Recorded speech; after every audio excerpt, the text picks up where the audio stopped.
70 to 75% of the clients that come into my practice have worked with at least one, if not sometimes 3 to 5 different functional practitioners. And so at that point, there has been an awful lot of trust eroded that makes it difficult because the person's like, okay, well, I can hold out trust for a period of time, right? Like maybe it's 4 weeks. But if you have a massive problem and multiple problems, right?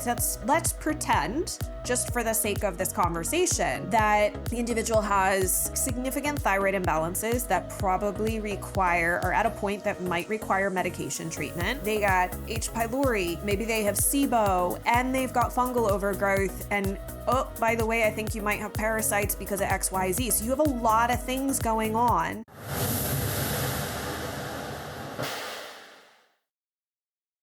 Jen, I am so excited to have you back on the Healthy Skin Show. Thanks for being here. Thank you so much for having me back. I am thrilled to be here again. So for those who may have missed one of your episodes on the show, can you just give everybody a quick little intro about yourself? Sure. My name is Jennifer Brand. I'm a clinical nutritionist, certified nutrition specialist, and a licensed dietitian nutritionist. I work with babies and children that have chronic skin rashes. So everything from eczema, hives, psoriasis, acne, rosacea, skin infections, TSW, you name it, chronic skin rash in a child, I can help. And we do that by getting to the root causes of the issue without relying on diet restrictions, skin creams, and other temporary fixes that don't solve the problem. And what most people might not realize is we've known each other for a really long time, like close to 10 years now, because we were study partners in grad school. How Yes, ironic. I work with I know. adults, you work with kids in the same kind of subspecialty. So it's ironic that we both have this we both have the same focus, but yet it's on very different populations, which really does serve a purpose because the way you address adults is different than children and than babies. And so it's really important. So we see the gamut. And one of the interesting things why I wanted to have you talk about this today is because you're not only working with the client, but you're working with parents. So there's like an added facet to like what I can share about what makes clients successful versus those who tend to stumble and maybe they don't even become clients where they're really struggling. I see these folks in my community, but you're also working with parents. And I feel like that adds an extra layer of complexity that I thought would really help people today. So I guess to kind of kick this off, let's start off with some of the things or the commonalities that you might see with a very successful client and maybe the parents as well, this little like unit that you work with kids. Yeah, and I am really glad that we're talking about this. And I think I think it is going to be really interesting because this is not a conversation that we have had with each other yet. Mm-hmm. So I think a lot's going to come out of this. And you're right, because I work with the children, but in reality, a lot of the kids I work with, pretty much all of the kids I work with are so young that I really am working with the parents. Mm-hmm. So I am going to be curious to learn as well, like the similarities, because in fact, the things that are going to make my clients most successful and the children most successful in terms of getting lasting relief from what's happening on their skin really does involve how the parent is going to work with me, how we are going to collaborate together to get to the bottom of it for the child. But then how they filter it to the child is like a whole other layer that like I don't deal with because I'm usually directly working with the individual. So there's not this like, with you, I kind of wonder if it's almost like, maybe it's like the whisper down the lane type thing where sometimes, and you're dealing with another person who may be a super picky eater, right? Like, or they don't like certain things, or they just don't want to comply because they just don't want to comply. I mean, I don't know. I don't work with kids, but I would imagine that makes it complicated, So like for someone, if you can think of maybe like one of your most successful clients, Was there some aspect of the way that the parents, and obviously the way the client shows up is going to depend, because if it's a baby, they're not like trying, they're just doing their thing versus like a teenager. But what are some things that you see in parents that seem to make them more successful? So, okay. So as you were posing that question, particular client did come to mind. And it was somebody I worked with a number of years ago. They were successful getting results on their child's skin. And the mom was very adamant that whatever I recommended was going to happen for the child. So whether or not the child was picky, and this child was a picky eater, but the parent, the mother, was so determined and had that conviction and knew and believed that this was going to be helpful, that she didn't let that stand in the way or intimidate her, if you will. So she implemented, worked through whatever the pushback was from the child. And when the parent, and this is something else that I've noticed too, when the parent has that conviction, that motivation, and is really ready to not take no from as an answer from their child and get it done, those clients tend to be very successful. Whereas in contrast, I can think of another client who just, same type of motivation. Because of course, like I know, you want to get to the bottom of this for your child and you are motivated to do it. However, I've seen, for example, with this other client I'm thinking of, again, a picky child. And as soon as the child was just like, no, wouldn't take whatever it was, wouldn't eat the food, the mom, okay, I can't do this. Mm. So a difference in how the parent approaches it. And again, it's like that underlying conviction to want to do it is similar, but there's a difference in the way that those people implement with their child. This episode is brought to you by my skincare line, DermaQuell. The beauty of these skincare products are that they are especially crafted for those struggling with chronic skin rash issues based on my research and clinical experience from my private practice. They focus on organic ingredients that are clean like zinc, aloe, and hemp oil that support and calm rashed, dry, angry skin. There's no unnecessary chemicals or additives that can further dry out your skin or mess with your hormones. And I'm so excited for you to add these creams into your routine. Check them out at quellshop.com and use the coupon code GET15OFF to get 15% off your first order. I'll put a link in the description below. And now let's jump back to the video. So what I'm hearing you say, and correct me if I'm wrong, is like you have one parent that has staked their pole into the hill of if this is the way, we're going to figure it out. Come hell or high water, we're going to sort it out. We're going to work through it together. Whereas you have somebody else who's kind of staked in the hill of, well, it depends on how hard this is. And and how hard would depend on, right? And I'm not saying, again, in having this conversation, Jen and I were like trying to like figure out like, how do we have this conversation so nobody listening to this feels like, we're saying, oh, these people are bad clients or we have judgment against them. We're merely trying to just share like some attitudes, some actions, some commonalities that make people more successful. And I find we can always learn from that of what helped somebody be more successful versus somebody else.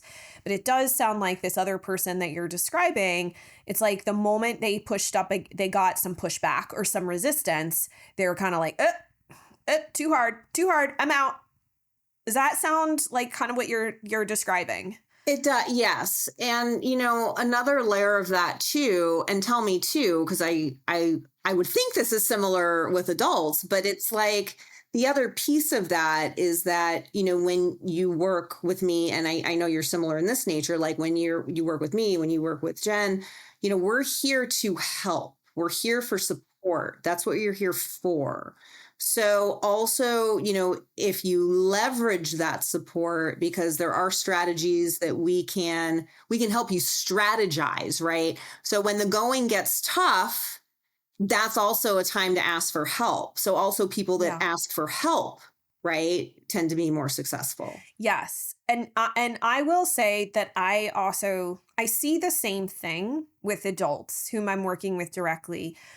I've worked with some teens, and I am brutally honest with parents before they want to. I'm like, listen, do you want to do this more than your teen? Because if your teen doesn't want to do this, like, let's just not. You're wasting your money and your time and your energy, and it's just going to make everybody upset and aggravated because they just don't want to do this. And that's okay, right? Like, I'm here when you're ready. I'm here when they're ready, but like it might not be now.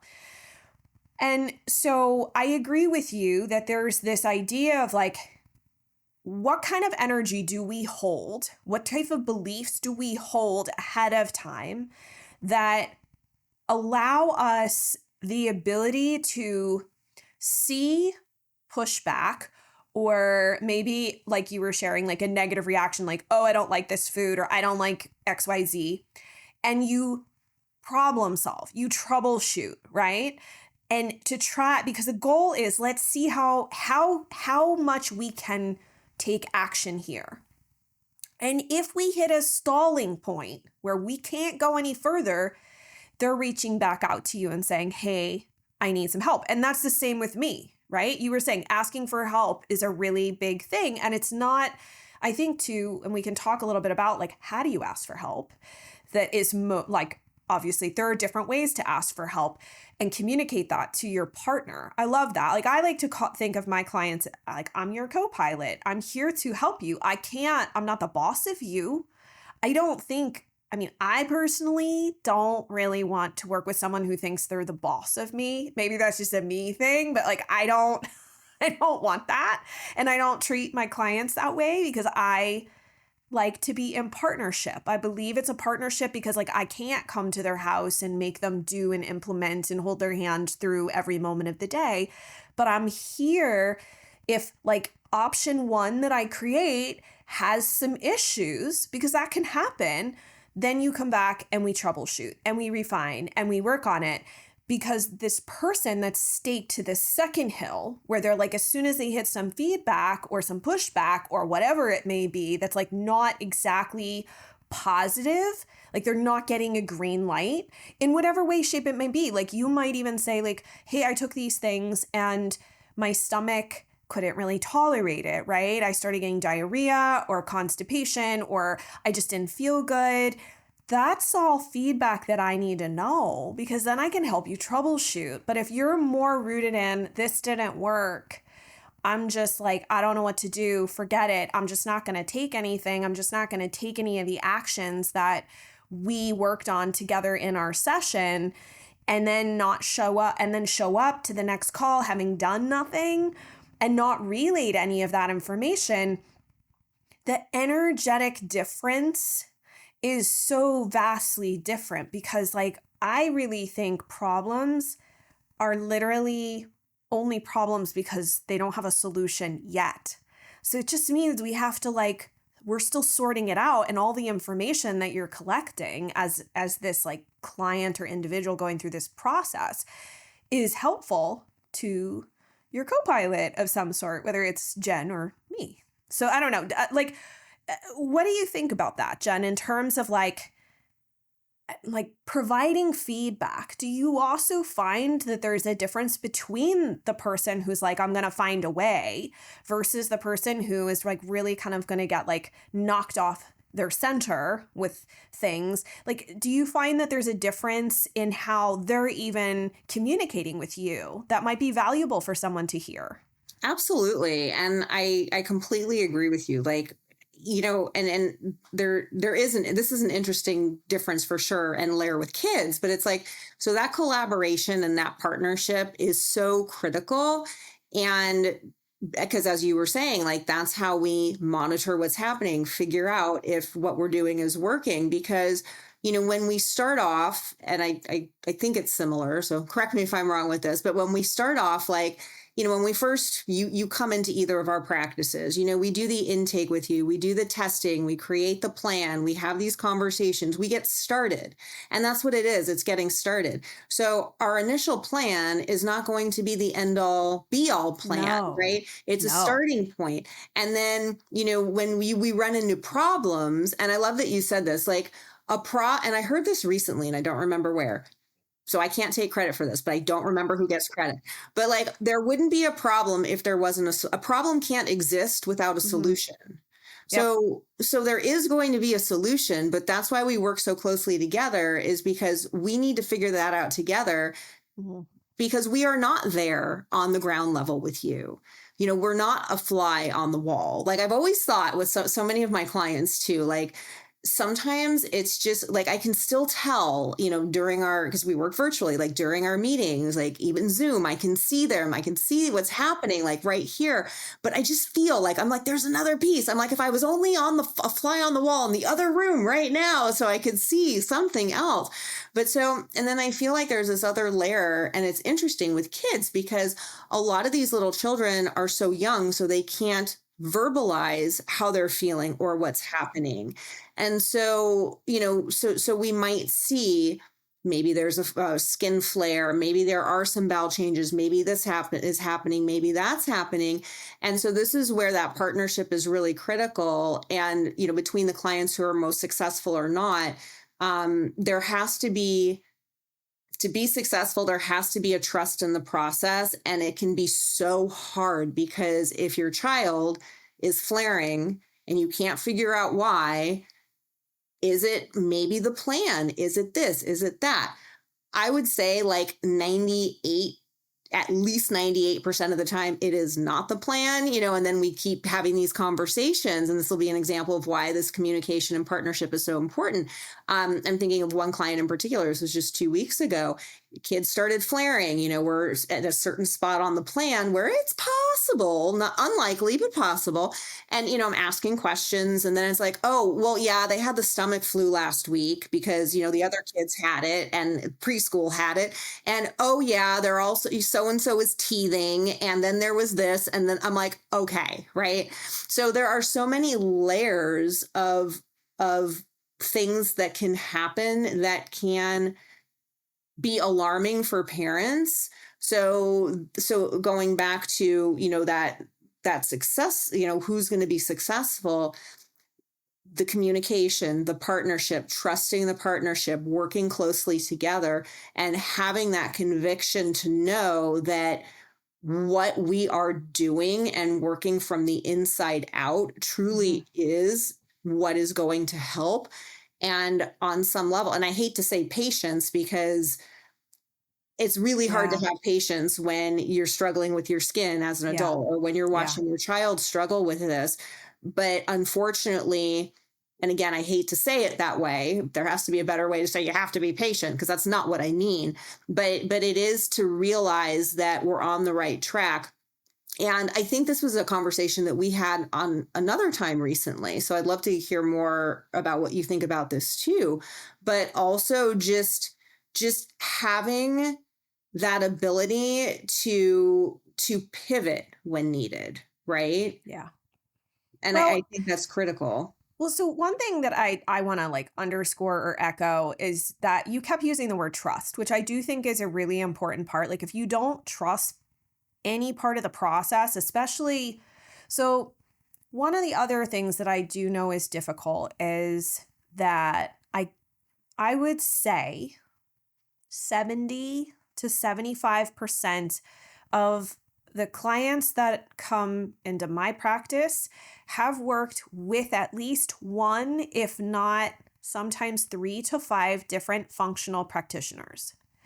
And so at that point, there's been just in the process, there has been an awful lot of trust eroded that makes it difficult because the person's like, okay, well, I can hold out trust for a period of time, right? Like maybe it's 4 weeks. But if you have a massive problem and multiple problems, right? Let's pretend, just for the sake of this conversation, that the individual has thyroid imbalances, like significant thyroid imbalances that probably require, or at a point that might require medication treatment. They have phase 2 liver, like really, really bad phase 2 liver detox. It's never been addressed, even though they've tried other protocols because nobody ever prepped their liver appropriately. They've got a lot of gut stuff. And it's not just like, oh, I have leaky gut, right? Because that seems to be the catch-all. But like they got H. pylori, maybe they have SIBO, and they've got fungal overgrowth, and oh, by the way, I think you might have parasites because of XYZ. So you have a lot of things going on. And on top of it, this is an issue that goes back like so this is where it gets complicated for me because I work with adults. Some of these individuals have had problems since they were a baby, and they may now be in their 50s or their 60s. So I am literally having to work through decades of issues and issues that were oftentimes not addressed appropriately, or expectations were not set appropriately with other providers that they worked with. And so now I'm butting up against, at times, where it's like, well, I should see some like magical improvement within 4 weeks or else I'm, going to bail. And it's like, I can't ever guarantee that. I will be really straight with you. I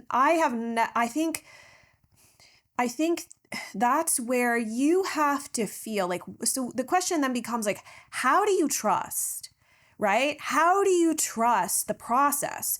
How do you trust your partner when over the years you've invested a lot of time and energy and you've not seen results or gotten worse or been told that nothing was wrong after you've had like $3,000 or $4,000 worth of testing done? How can you trust? And so I think one of the big things is, number one, looking for, because I think about like if I was to go to a practitioner, because I deal with this too, right? Because I just know that there's so many challenges within the functional and integrative medicine space. So I want to look for somebody who is consistent, who I feel like a good rapport with, that I like the way that their brain thinks about things, and I like the way that they talk about things, and that they explain things to me and answer my questions so that I understand where I am. I don't necessarily need to like have every clinical detail, explained ad nauseum, because obviously there's some things like I'm like, okay, I don't necessarily need to know all of this. Just give me like the nuts and bolts. What do I need to do? But they also can create an action plan for me that I can do. Like I have literally worked on my own health with other nutritionists, because I sometimes it's nice to get an outside perspective, and I literally will tell them, hey, I just so you know, I'm like a 5-year-old, can't swallow pills, so whatever this protocol is, I need you to take that into account. And they will just hand me a laundry list of stuff, most of which you can't take outside of a capsule. And I've gone back to them and been like, what do I do with this? And they're like, oh, I don't know, you're gonna have to figure that out because I'm not really specialized in it. I'm like, like, are you serious? And then I am spending all this time and energy fixing a protocol that they made for me that like I can't do. Yeah. So I think what I have learned in my own journey is that if there are certain aspects of like qualities of the person that you really want to look for, you also want to look for training. What type of trainings do they really have? Because it's very easy now for everybody to be like, oh, I'm a functional practitioner. That doesn't mean anything anymore. And then, like I said, getting to know that individual and seeing that there's a consistency to the way that they show up in their personality, and that they explain things to you in a way that makes sense, and that your personalities make sense. aside from that, I mean, if anyone is ever guaranteeing you results, they're like, oh yeah, 100% of our clients get better. I mean, I have flat out told people, and I'll tell people here on the show, I don't have 100% success rate. Like, there's so many Right. things that can go wrong. Cause like I have one client who got food poisoning 3 times in like 6 months. And it was like, not his fault, but like I Right. couldn't control that. Sometimes life happens and it just is what it is. Or sometimes somebody gets so far and then something happens and they disappear. And then they come back a year later and they're like, sorry, I ended up going through a divorce. I just couldn't, it wasn't you, it was me. I need to kind of start over. But like for you, like what do you think it means to really like that trust piece? Like when you talk about that, what do you think that means? I mean, I definitely echo all of the concepts that you just shared around trust. And, in a similar fashion, so many of the clients that I see, I do tend to be that person that people find after they have tried other approaches, other, functional approaches. They've done the functional testing. So it is interesting, when these people first come into my practice, well, and I start talking about some of the pieces of my approach and some of the most critical parts of the journey. And, well, I did that already. Well, okay, well, let's talk about how that was done. And, there are holes in there. So that trust piece, I think, really is critical. And I think a lot of it really is. And I tell parents, like, parents have their parent gut, their mom gut, their dad gut, like, listen to it, right? I think that really is key. And it is important to find somebody that you do feel, and I don't know that we can quantify, because I know what it takes for me to feel like I can trust somebody, right? And a lot of that, it is about, the information they have out there. Like you mentioned, the qualifications, do they have the experience, the expertise, with what I'm looking for? Because what we do with skin and with our populations is very specific, and kids are different from adults. Kids with skin rashes are different than kids with allergies and kids with this and that and the other. So I think looking for somebody that does have experience with exactly what you want to have solved or get help with is really key. And then, spending some time, look through that person's stuff. Most of us out there nowadays have free resources. Check them out. See if it resonates with Yeah, you. Instagram, YouTube. I mean, All of there's it. yeah. Because, and I think another key piece of that too is like, I don't want to bring people into my practice who aren't a good fit for us to work Yeah. together, because it does go both ways. Like, I want to help absolutely every single child out there that's struggling, but at the same time, I know not every single person and every single one of them is going to be a good fit. So, I want it to be a good relationship both ways, and that trust has to go both ways. Yeah. Like, Well, and you Jen, have- and Mhm. you and I both have very distinct personalities. And Mhm. that's what I was saying. Like sometimes personalities can really like butt heads. And I know I'll never forget. I remember it was the way I had talked about something with food. And somebody was like, that is so triggering to me. And I was like, that was the first time, this was years ago. And I was like, oh, I didn't realize that the way that I described this particular situation would like be triggering to a particular individual. And that was like the realization at that moment that like I really couldn't actually help everybody, that I had to find the right people, like the clients that like we get on the phone and I'm like, how's your family? I like to actually know the people that I'm talking to, because I genuinely not only care about them, but I care about the people around them. And I want it to be like, I tell the folks that are in my group program, I'm like, imagine we're sitting in this room on big couches, like in comfy clothes, just like hanging out and we're having these conversations, right? So like really relaxed and that's how I want, that's the level that I like to be with. But like, there's some people you meet in life and you can totally do that. And then there's other people you're sitting there and you're like, this is uncomfortable. This is awkward, right? Like, it's just not a good personality fit.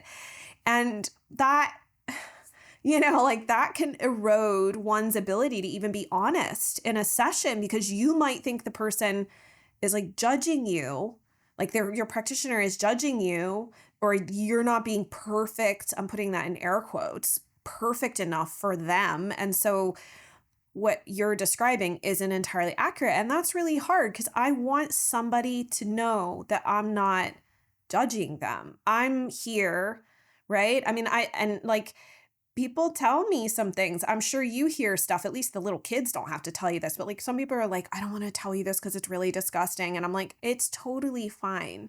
I have probably already been told this by several other people at this point in time.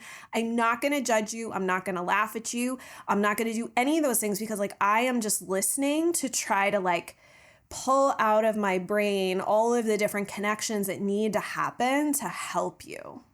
That is interesting, because that would be something that, because thinking about it, like, because some of the kids that are a little bit older, because a big topic of conversation, what are your bowel movements like? Yeah. Parents have no problem. I have no problem talking about that with anyone. Parents don't really have a problem talking about it. But sometimes when the kids are a little bit older and they're like they don't want to talk about that, right? Yeah. So there can be some of that. But that would be an interesting difference, because for the most part, I think, the parents that I work with are, here's what's happening. This is what's happening. I get pictures of poop all the time sent to me, and like, check this out. Is this the right color? What is this? Is this a parasite? I'm like, not sure, or but yeah, all sorts of things. All sorts of things that we have seen. Yes. All sorts of things. And I wanted to ask you too, one of the biggest challenges, because I do think this is worthwhile, of like patterns that tend to hold people back. So one of the things is, and this we don't see as much in the practice, because obviously we're having conversations and whatnot, but I think it's worthwhile saying, just because of the interactions I have on social media and then conversations that are had within like my group program and whatnot, is like looking for the one thing that they've just been missing, that's like gonna be the thing to flip the switch to get everything to like go away. And then the disappointment when the one thing, like I think the other week I was reading questions through my group community, and they were saying like, hey, this practitioner, a couple of years ago found this thing on my stool test, and I thought it was going to be the thing. They treated for it. The testing came back saying it was gone, and my skin hadn't budged. And I was so utterly disappointed, because I really thought that was going to be the thing to like, fix it. And so do you see that with parents a lot, as maybe a potential pattern that isn't quite as helpful? Yes, I totally agree with you. And I'm glad that you brought that up. And I think one of the places I see that, but we can talk about the various types of tests that are out there too, because I don't know if you we'll go on to that next, because I'm curious as to what you see in that realm. But I do, a lot of parents, and I think probably people in general, that you deal with as well. But like the one thing, okay, well, I've been working on the gut. That didn't solve the problem, so this isn't going to work. Or detox, right? Because that's another, as you mentioned, that's another big aspect of it too, which is very different in kids. So everybody listening, remember that. You don't want to do the same thing that you do to detox adults as you do in kids.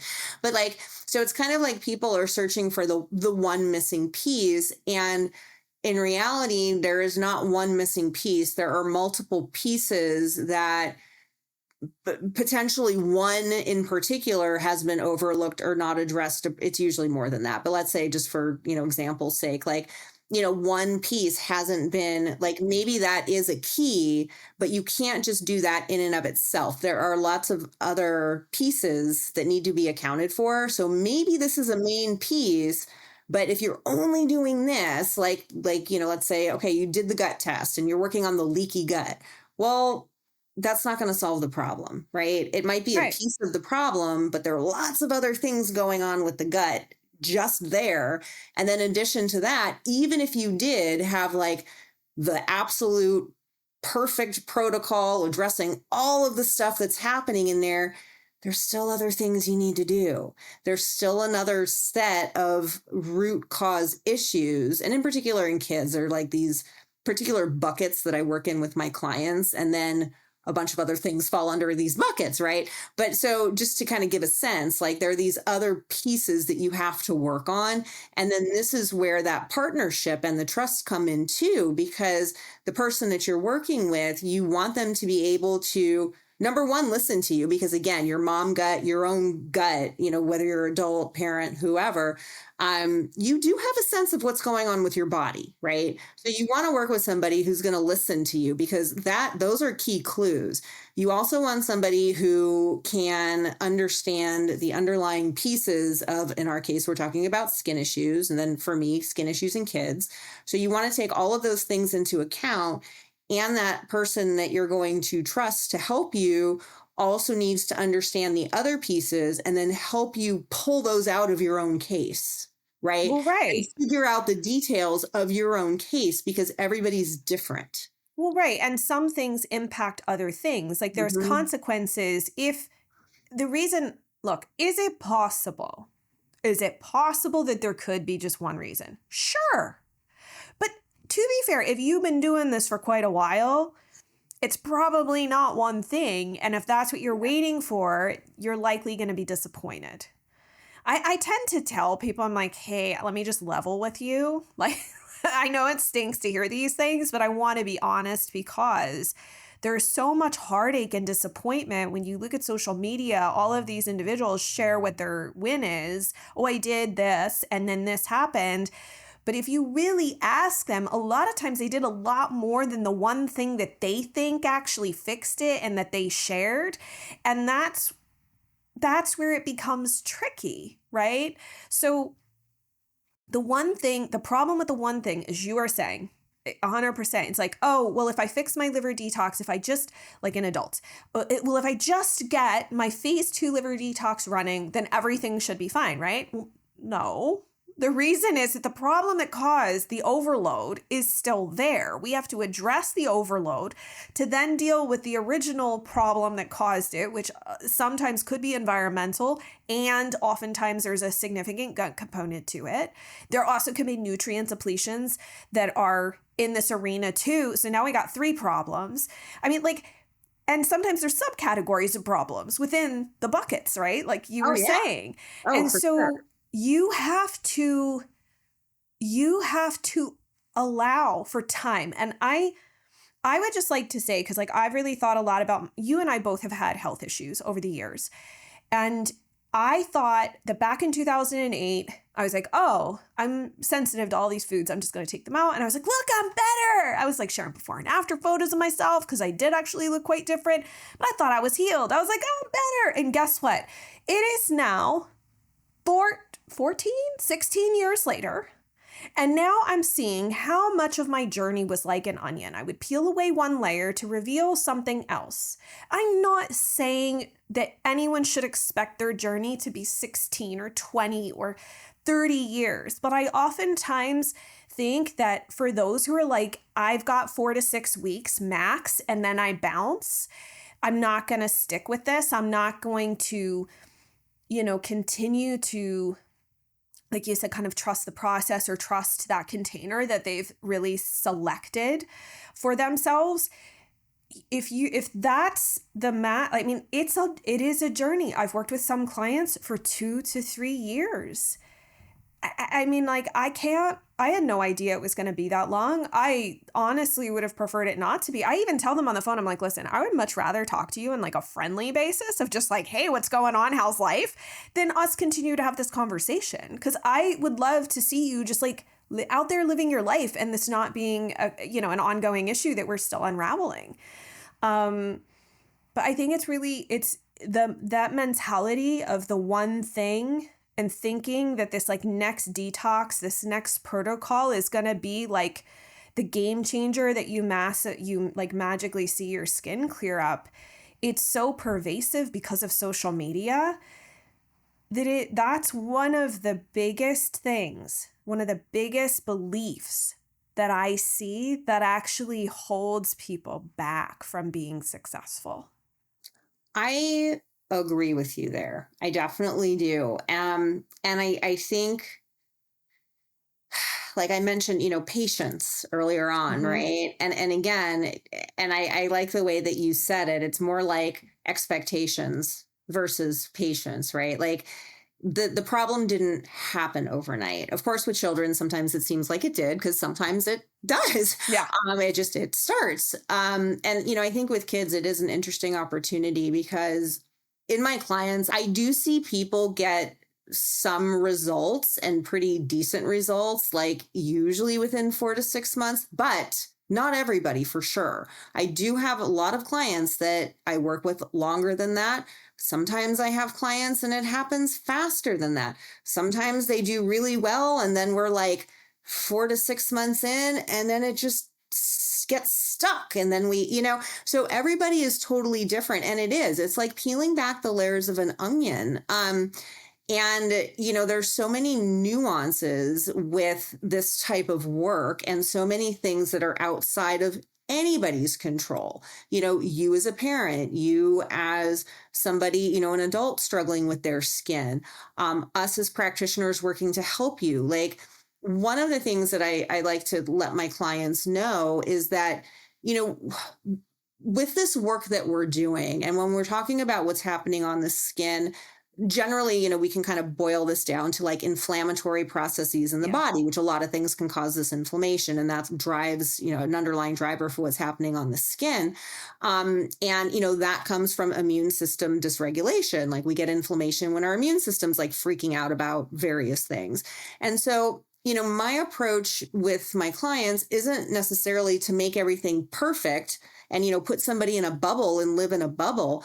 No, what we're trying to do is pull out as many of those pieces, like we were talking about, as possible, and find the biggest pieces of that person's puzzle and work on them collectively. Because it's kind of like, I do this for my clients. So we have all these imbalances, and then we have your body, your child's body. What we're trying to do is bring these down, work on that person's immune function, and help them become more tolerant, more robust. So we find that middle ground, like a balance, right? Because for the rest of any of our lives, things are going to come at us from the environment, from wherever, like things that we can't control. But what we can have more of, and yes, we can work on these and knock them down. But I also don't think, this will kind of be like a little segue, then I'll bring it back. But like, you can only, I don't want to see orthorexia. Like, so many people, like, we go down taking the food after food and being so healthy and all of this. And I will tell you, like, 99.9% of my clients, by the time they come to me, they're on super clean diets. That's not the issue. They've rehomed their pets, still have problems. They've done the allergy testing. They've done all of this stuff. They've done everything, and they're still having problems. We need to look inside, right? We need to make your child's body, your body, more robust, and figure out why it can't handle these environmental things that are actually fairly normal for most people, right?